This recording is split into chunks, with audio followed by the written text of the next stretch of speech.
Well, it's episode 4.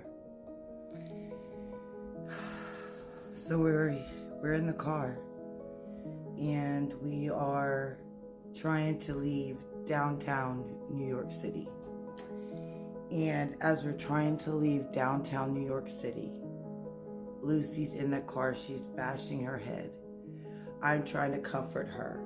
I'm watching the buildings come down behind us.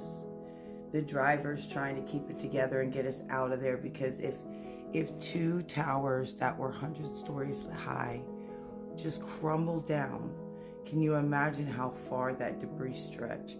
How much chaos, how much smoke, how much soot, how much everything that went everywhere around us was.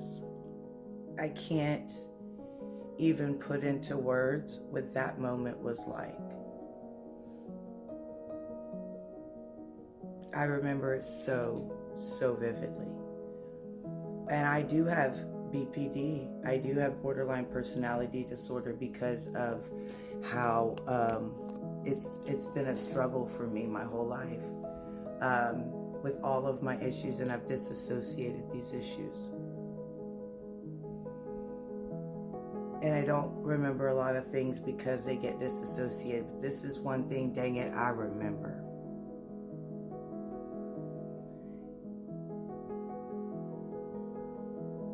Poor Lucy, just Lucy.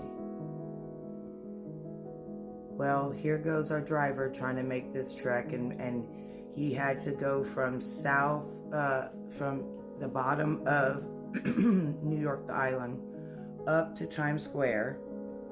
We stopped at the Hilton Times Square at 42nd Street, where the kid's dad worked.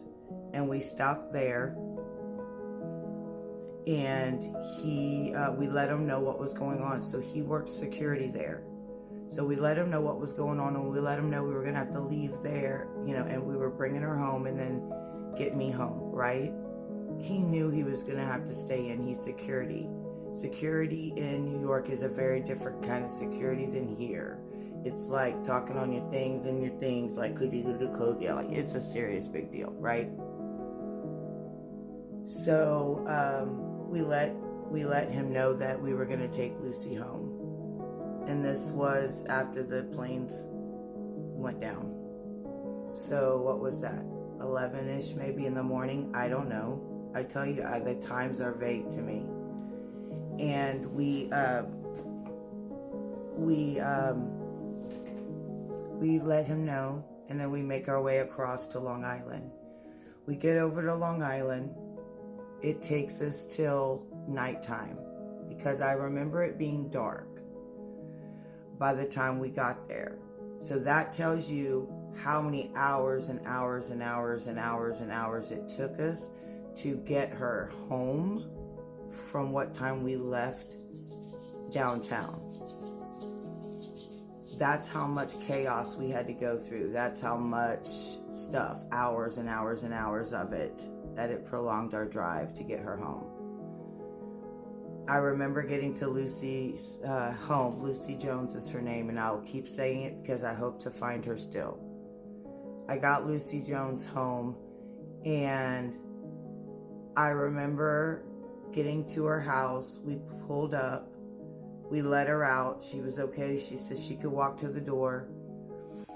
I watched her walk up to the door, and her mother open it. And I've never seen Lucy again. Lucy just walked into the house, and that was it. Let me wet my whistle.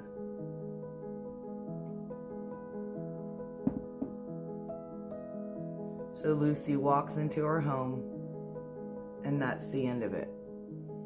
Well, now the driver of this car has to somehow get me home. Well, you understand, okay, we're downtown Manhattan. We went up Midtown and all the way over here to Long Island. And now we got to go all the way from Long Island to Midtown, across Manhattan to New Jersey is where I live. Manhattan is now shut the effing nuggets down, y'all. Manhattan was shut down at this point.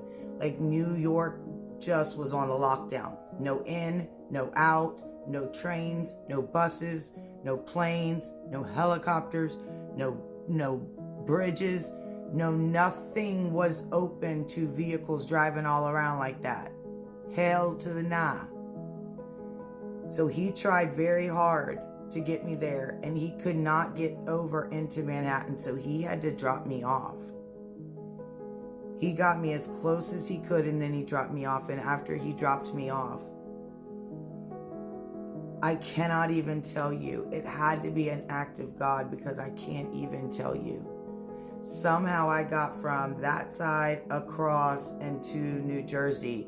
Now I know that once I got to a certain part in Manhattan, my best friend Edwin got me and brought me across to my home in New Jersey.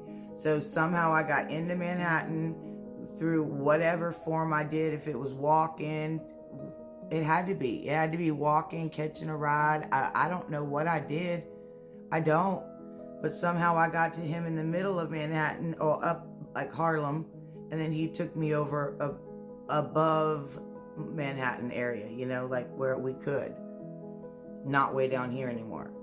I don't know if any of that made sense. And I don't even know how I did it. It is a blur. It is a blur. But I got home like after midnight on 9/11, turning into 9/12. I got home after midnight. Midnight, 1 a.m. And Edwin went home. And I stayed in there by myself.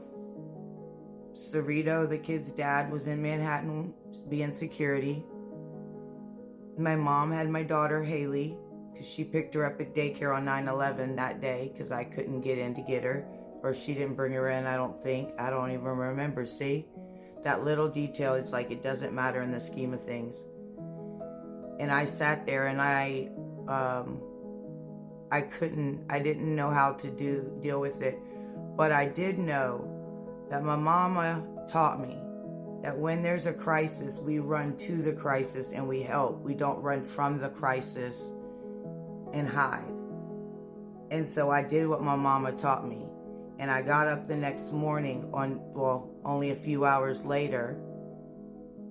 It was still 9/12 at this point. And I got my butt up and I made my way across into New York City again to a place called the Javits Center, where they were taking the volunteers. And that's where we're going to start the story of 9/12, where I became no longer a survivor, but a actual responder of the pile at Ground Zero. And we'll start there on episode 5. Thank you.